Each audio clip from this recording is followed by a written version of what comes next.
making the viral custard toast. Now it is actually a really healthy option, so I'm really happy about this. But we're going to be baking this in the oven, so it's going to be my breakfast bake kind of video. It is healthy. I have measured out everything, and I also like calculated the calories for this, and it can be considered healthy because you are having protein, you are having your necessary calcium, macronutrients and fruit on top of this toast. So toast doesn't look so bad anymore. I mean, I think toast has been given such a bad rep for being unhealthy. It's really unfair. Let's change up that kind of concept. Today is going to be kind of a split half and half. What I want to do is the trending TikTok viral video of the custard toast with fruit on top, and then I'm going to do a savoury one. The reason why I'm doing a savoury one is because I kind of sometimes prefer savoury breakfast.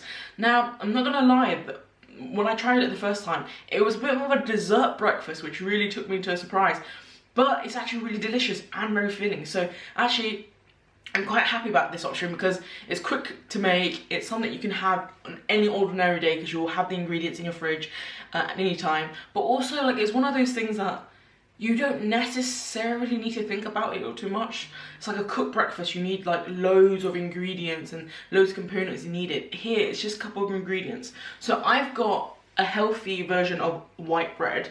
I'm not saying brown bread is healthy because, you know, all science and all that. Anyway, so I've got a dark rye seeded loaf. So both of them will have the base, which is the Greek yolk and egg, but the ingredients that I will put on top of it will vary. So for the fruit one, I'm going for coconut. I've got desiccated coconut for it. Nice desiccated coconuts.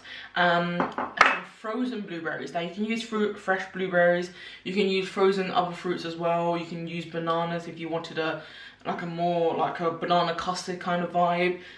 You can go for anything actually. I've gone for frozen because I love the way they break down, and when you cook it in the oven, it has a bit more of a, it reminds me of a blueberry pie. It kind of breaks down in that certain way. And also I don't have to add extra sugar because the fruit is added sugar.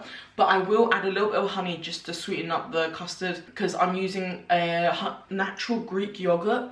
So it'll be a tad tart, but that's perfectly fine. The sugar will counteract that. And so the savoury one, I'm just going to make it really simple. I'm going to add a little bit of salt into the base mix. But I'm going to add some Spanish manchego. Now I've grated some Spanish manchego here. It's all ready to go.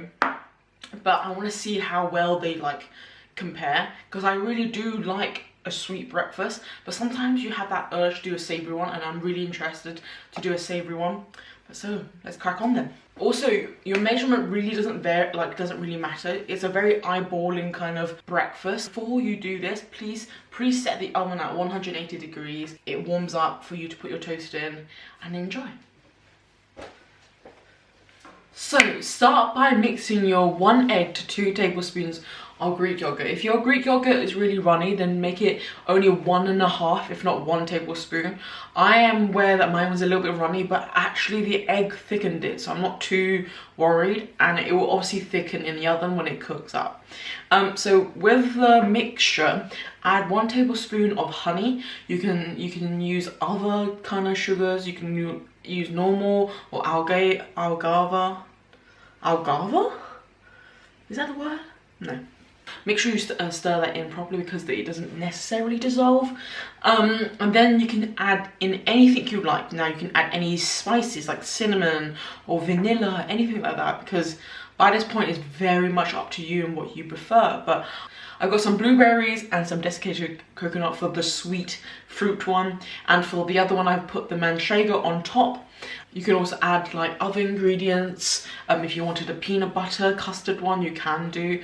So this is how mine would look like. I don't know if you can see it and if it focuses.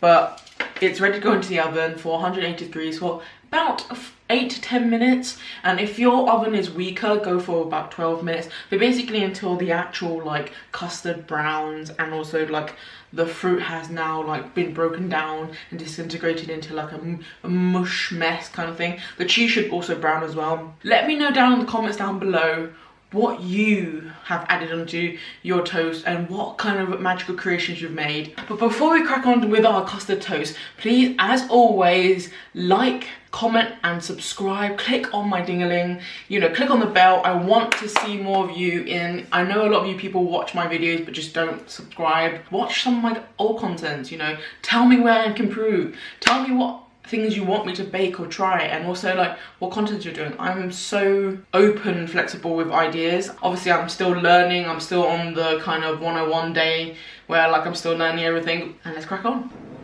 And there you are, guys. Look how pretty that is. I don't know how to show you without like being the center of the attention, because I'm always the main character, remember that. I've got the blueberry on the left with a desiccated coconut. The coconut has crisped up really nicely as well. And then the cheese, as I would presume it be looking, it looks like a cheese toasty, but it's not. It's healthier. You have custard, you've got eggs, you've got the cheese on the right, and then obviously the fruits on the left. But one thing I've realized is that like when it cooks in the oven, watch the temperature, because with the cheese one, it burnt quicker than the fruit one. It was like, it took me by surprise. But the coconut has done well, it hasn't burnt, but it was something that maybe I should have kept an extra pair of eyes on. But the cheese one does look still good, and I don't know if I will get a cheese pull out this one, but let's crack into it and let's try it. So my one cooked for 12 minutes actually, which was a surprise, but I did knock it down to 170, and then towards the end brought the temperature up a little bit. But the reason I did it at 170 is because my oven is much more powerful. But actually, if I stuck it at 180, it should have kept in that time frame. Anyway, let's crack in. Let's I don't know. Let's do sweet first. Oh, it's as creamy as you'd want yogurt to be. There you are. Oh yeah. That's so delicious. It's very creamy, I must admit. The egg holds up well. The coconut gives a really extra good layer of like texture. So as you get into the middle of it, you get the custardy kind of texture. Right, onto our cheesy one. Oh, the manchego just hits your nose straight away. It's unbelievable. Oh, look at that manchego. That layer of custard there looks gorgeous. No cheese pull. Crispy cheese scrap. How can I doubt? The cheese one is so much better. It's far better. It's creamy yogurt, kind of eggy like custard, and then like cheese on top. That's like a souffle. It's lovely. Early on we spoke about me calculating the calories.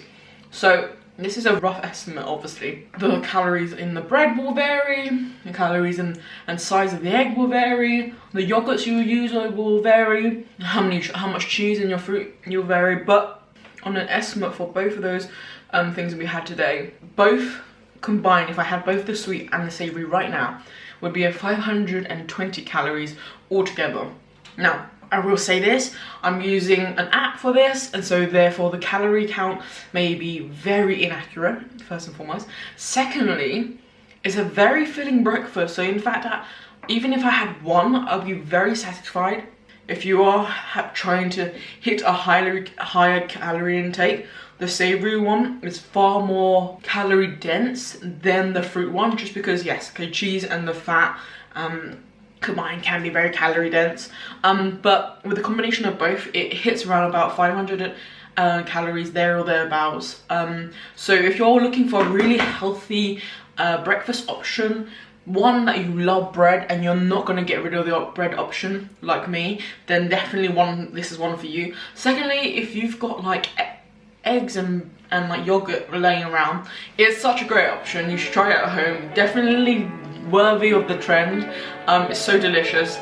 As always, like, comment and subscribe, click on the little bell, and thank you for watching. Goodbye.